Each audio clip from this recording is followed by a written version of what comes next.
parole d'Éric Zemmour pose question dans l'entourage de Macron. Stéphane Séjourné, conseiller du président de la République, souhaite ouvrir le débat sur la place des éditorialistes les plus engagés en politique. À moins d'un an de la prochaine élection présidentielle, l'entourage d'Emmanuel Macron s'interroge sur le rôle des éditorialistes politiques à la télévision, avec une attention particulière portée à Éric Zemmour. Le polémiste, proche des milieux d'extrême droite, apparaît sur CNews dans une émission quotidienne que Stéphane Séjourné écorche dans un entretien accordé à l'opinion. Le conseiller du chef de l'État, également parlementaire européen, s'inquiète de la place prise par les commentateurs et les experts sur les plateaux des chaînes d'infos au détriment des responsables politiques. Ces derniers sont devenus des faire-valoir pour les éditorialistes. On assiste à un renversement des débats, le présentateur star invite des politiques pour mettre en valeur ses propres idées. C'est un basculement, accuse-t-il.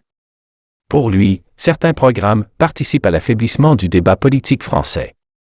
Mais la responsabilité est partagée, concède-t-il, avant d'évoquer la tribune dont bénéficient certaines figures médiatiques avant les échéances électorales. Il faut compter dans le temps de parole les éditorialistes les plus engagés.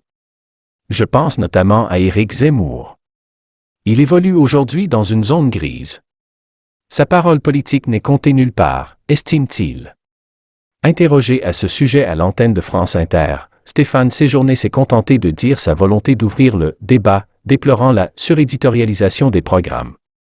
Progressivement, les éditorialistes ont remplacé les responsables politiques. On ne sait pas si Éric Zemmour est dans le champ politique, s'il va se présenter à des élections, s'il fait campagne pour quelqu'un ou pour des idées. La logique, quand vous êtes dans cette zone grise, serait d'avoir une réflexion pour savoir si ce temps de parole n'est pas aussi politique. De quoi en appeler au contrôle du CSA? Je pense qu'il y a une réflexion à avoir à ce sujet, répond-il.